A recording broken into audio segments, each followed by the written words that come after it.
अस्सलाम वालेकुम नाजरीन, मैं हूं आपका मेज़बान अली उस्मान वट्टू और आप देख रहे हैं PSP KG न्यूज़। नाजरीन, कुछ मज़ीद खबरों और अपडेट्स के साथ आपकी खिदमत में हाजिर हुआ हूं और आज के इस ब्लॉग में हम लोग बात करेंगे मुज़ाकरात के हवाले से। मुज़ाकरात का कल पहला राउंड हुआ है और PTI का एक मुतालबा था पहला, जो कि मान भी लिया गया। उस मुतालबे के हवाले से भी आपको बताऊँगा और फिर मुज़ाकरात के हवाले से आपको बताऊँगा कल हुकूमत की सफ़ों में क्या चल रहा था, अपोजिशन की जानिब से क्या चल रहा था। तमाम तर तफसीलात आपके सामने रखेंगे और ये पहला इजलास था और बहुत अहम माना जा रहा था, लेकिन खान साहब के मेन प्लेयर गायब थे। इस हवाले से भी हम लोग बात करेंगे और फिर रिचर्ड ग्रैनल साहब का एक ताज़ा तरीन ट्वीट आया है। अब इस ट्वीट में उन्होंने एलन मस्क को टैग किया और उन्होंने कहा जी कि पाकिस्तान में स्टारलिंक की सर्विसेज देने का उनसे मुतालबा किया है। तो इसकी तफसीलात भी मैं आपके सामने रखूँगा।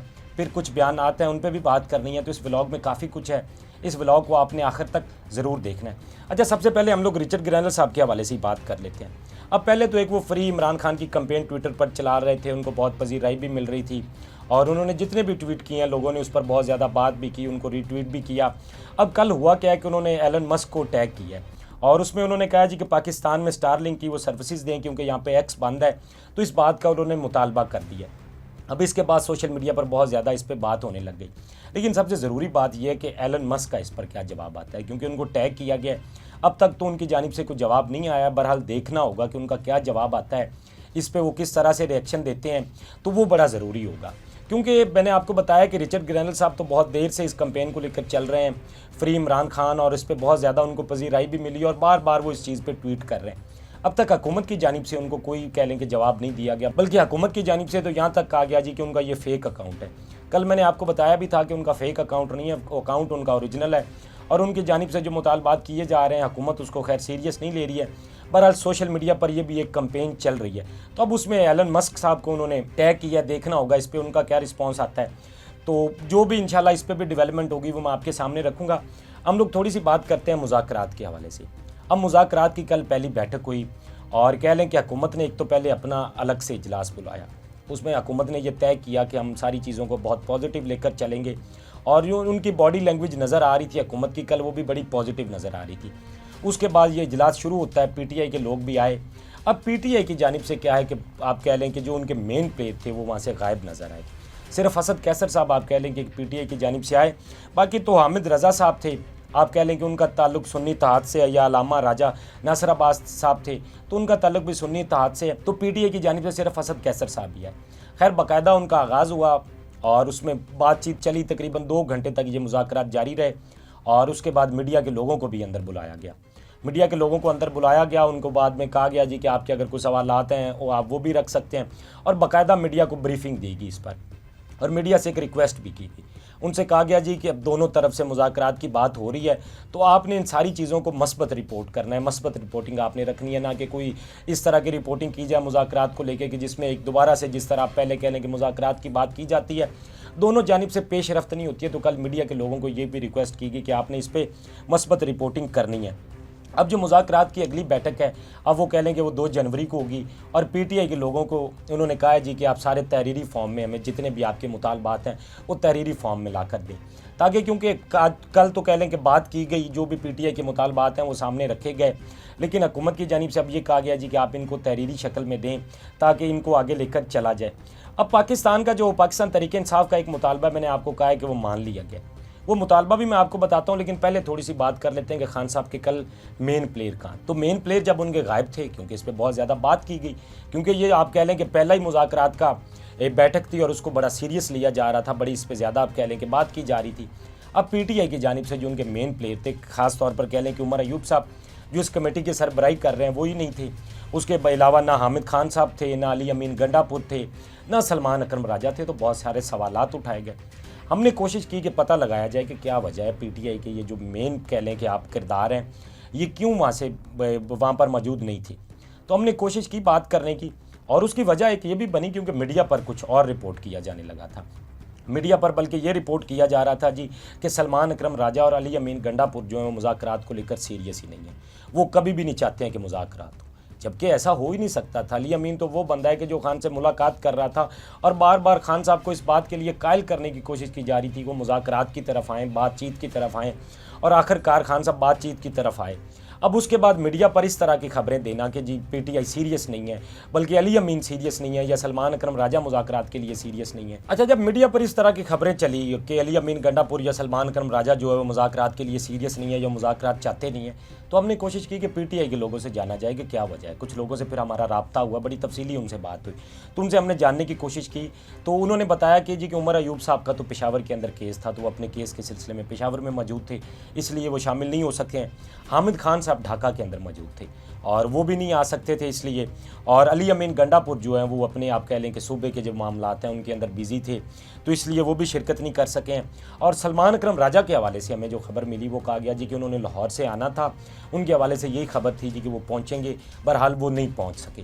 तो सलमान अकरम राजा एक ऐसे शख्स थे कि जिन्होंने ये कहा था कि शामिल होंगे, लेकिन वो नहीं हो सके। अब जब पीटीआई की जानिब से ये कहा गया था जी कि इसको थोड़ा सा पोस्टपोन कर दें क्योंकि कुछ हमारे लोग जो है वो शामिल नहीं हो पाएंगे, लेकिन हुकूमत की जानिब से कहा गया, ख़ास तौर पे स्पीकर साहब की जानिब से, कि ये पहली बैठक है तो इसमें कोई नहीं, हम लोग बैठते हैं, बात करते हैं, फिर आगे जब चीज़ों को लेकर चलना है तो उसमें मज़ीद फिर आपके लोग शामिल हो जाएंगे।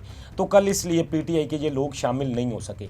अब जो मीडिया पर रिपोर्टिंग की जा रही है वो बिल्कुल फेक है, उसका हकीकत से कोई ताल्लुक नहीं है। ये कहना कि सलमान अकरम राजा या अली अमीन जो है मुज़ाकरात चाहते नहीं है या इस चीज़ के लिए सीरियस नहीं है। अच्छा, अब हम लोग आ जाते हैं जो पीटीआई का पहला मुतालबा था जो कि मान भी लिया गया। पीटीआई ने कहा था जी कि कमेटी के जितने मेंबरान हैं उनकी खान साहब से मुलाकात करवाई जाए अडयाला के अंदर, ताकि हम उनसे मुशावरत कर सकें, मुज़ाकरात के हवाले से जो भी बातचीत है उनके सामने रख सकें, और ज़ाहिर बात है खान साहब की तरफ से डायरेक्शन भी हमें मिलनी है तो हमारी उनसे मुलाकात करवाई जाए। फाइनली जी हुकूमत की तरफ से ये मुतालबा पीटीआई का मान लिया गया है और उनकी जानिब से ये यकीन दहानी करवाई गई है जी कि इमरान खान से आपकी मुलाकात करवाई जाएगी। बहरहाल ये देखना है कि कब मुलाकात करवाई जाती है। अब जो मुज़ाकरात की अगली बैठक है वो 2 जनवरी को होगी और पीटीआई अपने जितने भी मुतालबात हैं उनको तहरीरी शक्ल में जो है देगी। इस हवाले से इरफान सदीकी साहब का एक बयान भी है, वो भी मैं आपके सामने रख देता हूँ कि क्या कहा है उन्होंने कहा जी कि पीटीआई ने 9 मई और 26 नवंबर पर कमीशन बनाने का मुतालबा किया है। पीटीआई ने मुज़ाकरात में बानी पीटीआई की रिहाई का मुतालबा भी किया है। हमने पीटीआई की राय पर मनफी राय नहीं दी, मतलब कि हमने जो कुछ उन्होंने कहा है हमने उस पर कोई मनफी राय नहीं दी, हमने उनकी बात को सुना है। पीटीआई को कहा है कि अपने मुतालबात तहरीरी शक्ल में लेकर आएँ, पीटीआई के मुतालबात देखे जाएंगे किस हद तक मुमकिन है या नहीं। मतलब हमने उनसे कहा है कि तहरीरी शक्ल में अपने मुतालबात दें, उसके बाद देखा जाएगा कि उनको मानना कितना मुमकिन है या नहीं। तो ये इरफान सदीकी साहब ने कहा है। डॉक्टर आरफ अलवी साहब का भी कल एक बयान आया, उन्होंने कहा था जी कि मुज़ाकरात में इमरान खान के हाउस अरेस्ट नहीं बल्कि रिहाई की बात होनी चाहिए, हमारे लोगों को रिहा करो और मैंडेट हमारा वापस करो। अब ये कल जो है आरफ अलवी साहब की तरफ से बयान आया, वो चाहते हैं कि खान साहब की रिहाई मुमकिन हो, ना कि उनको हाउस अरेस्ट की तरफ ले जाया जाए। अब ये कुछ चीज़ें हैं जो दोनों तरफ से चल रही हैं। अल्लामा राजा नासिर अब्बास साहब भी जब आए तो उन्होंने भी कुछ मीडिया से गुफ्तगू की थी मुज़ाकरात के बाद। उन्होंने क्या गुफ्तगू की थी वो भी मैं आपके सामने रख देता हूँ। उन्होंने कहा था जी कि एस्टेब्लिशमेंट का ताकत में किरदार है, इसमें कोई शक नहीं कि इक़्तिदार में और इलेक्शन करवाने में उनका किरदार है। 8 फरवरी से 9 फरवरी तक का सफ़र उनकी मदद के बगैर नहीं हो सकता था। इमरान खान कभी नहीं कहा कि मुझे रिहा करो, वो कानून की बालादस्ती की बात करता है। और फिर उन्होंने मज़ीद भी कहा जी, उन्होंने कहा कि हर इदारा अपनी हुर्मत और तकद्दस खो बैठा है, ये आखिरी मौका है उनके पास बातचीत से मसाइल हल करने का, वरना ये कितने लोगों को गोलियां मारेंगे, हज़ारों लोग अपने सीने पेश करेंगे।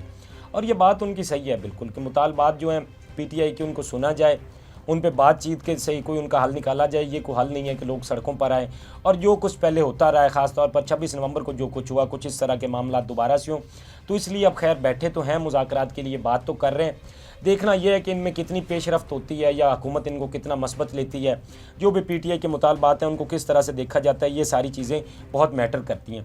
फिर उन्होंने ये भी कहा कि इमरान खान बिल्कुल भी नहीं चाहते कि उन पर रहम किया जाए, उन्हें छोड़ दिया जाए। इमरान खान 5000 दिन भी जेल में रहने के लिए तैयार है। ये अल्लामा राजा नासिर अब्बास की जानिब से कल जो मीडिया से गुफ्तगू की उसमें कुछ चीज़ें उन्होंने सामने रखी। अब ये सारी सूरत हाल है मुज़ाकरात के हवाले से जो मैंने आपके सामने रखी है। कल पहली बैठक ज़रूर थी, खान साहब के मेन प्लेयर नहीं भी थे, उसके बावजूद भी मुज़ाकरात हुए। और जो हमें कल बॉडी लैंग्वेज नज़र आई ख़ासतौर पर पीटीआई की या हुकूमत की, वो मुज़ाकरात को लेकर बड़ी पॉजिटिव थी। अब बातचीत हुई है, पीटीआई अपने तहरीरी शक्ल में अपने जो आगे के चीज़ें हैं वो रखेगी 2 जनवरी को और ये आगे जो सिलसिला ये चलता रहेगा। अब देखना ये कि उसमें क्या पेशरफ्त होती है। फिर जो सिविल नाफरमानी की कॉल थी पीटीआई की, उस हवाले से बहुत ज़्यादा बातें की जा रही हैं क्योंकि मुज़ाकरात हो रहे हैं, फिर खान साहब के केस का फैसला भी नहीं आया। तो ऐसे में ये कहा जा रहा है जी क्या उस कॉल को बरकरार रखा जाएगा। तो रऊफ़ हसन साहब ने कल उस हवाले से भी बात की है। उन्होंने कहा जी कि ओवरसीज़ पाकिस्तानियों से तरसीलाते ज़र कम करने की कॉल कल से काबिल अमल हो चुकी है। मतलब उन्होंने कहा जी ये कॉल हमने दे दी है, अब इस पर आगे अमल किया जाएगा, क्या कुछ होता है क्या नहीं वो तो देखना होगा। लेकिन बहरहाल उनकी ये कॉल बरकरार है और ये उन्होंने कहा है जी अब ये देखनी होगी सारे मामलात, इसमें क्या कुछ होता है। इंशाल्लाह वो सारी डेवलपमेंट्स मैं आपके सामने रखूँगा। अब थोड़ी सी हम लोग बात करते हैं, शाहिद खकान अब्बासी साहब का कल एक बयान आया था और वो बयान उनका बड़ा अहम है। उन्होंने क्या कहा था जी? उन्होंने कहा था कि इमरान खान के मामले पर अमेरिका दबाव बढ़ा सकता है, क्योंकि अमेरिका की जानिब से पहले भी ये कुछ दबाव कह लें हुकूमत के लिए आ रहा है। उन्होंने कहा कि अब ये मज़ीद दबाव बढ़ सकता है।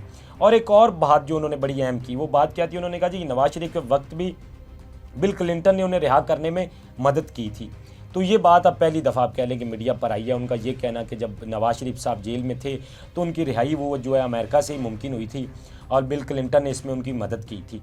और अब अमेरिका जो है खान साहब की रिहाई का मुतालबा भी कर सकता है, वो आप कह लें उन्होंने कहा कि वो दबाव बढ़ा सकता है। तो ये एक ऐसी खबर है कि कहीं ना कहीं हमारी सियासत के अंदर अमेरिका का आप कह लें कि वो एक रहता ही है लिंक, और हमेशा अमेरिका की तरफ से दबाव बढ़ाया भी जाता है इस चीज़ के लिए। तो अब जो है अमेरिका में खान साहब की रिहाई की बात हो रही है, जिस तरह रिचर्ड ग्रैनल साहब इस पर आप कह लेंगे बहुत सारे उनके ट्वीट सामने आ रहे हैं, या पीटीआई की जानिब से ये बात की जा रही है कि जब ट्रंप हुकूमत आएगी तो उसके बाद जो है वो खान साहब की रिहाई के लिए जो दबाव है वो हुकूमत पे बढ़ा सकते हैं। बहरहाल ये भी देखना होगा। और ये शाहिद खकान अब्बासी साहब का बड़ा अहम बयान था जो मैंने आपके सामने रखा है, जिससे ये चीज़ साबित होती है कि नवाज शरीफ की रिहाई में भी अमेरिका की मदद शामिल थी और अमेरिका की जानिब से तब दबाव बढ़ाया गया था। ये कुछ डेवलपमेंट्स थी जो मैंने आपके सामने रखी है। अपने फीडबैक से भी हमें ज़रूर आगाह कीजिएगा। अब तक के लिए इतना ही। अपने मेज़बान को दीजिए इजाज़त। अल्लाह निगहबान। इस तरह की और वीडियोस देखने के लिए सब्सक्राइब कीजिए हमारा चैनल और देखते रहिए PSP KG न्यूज़।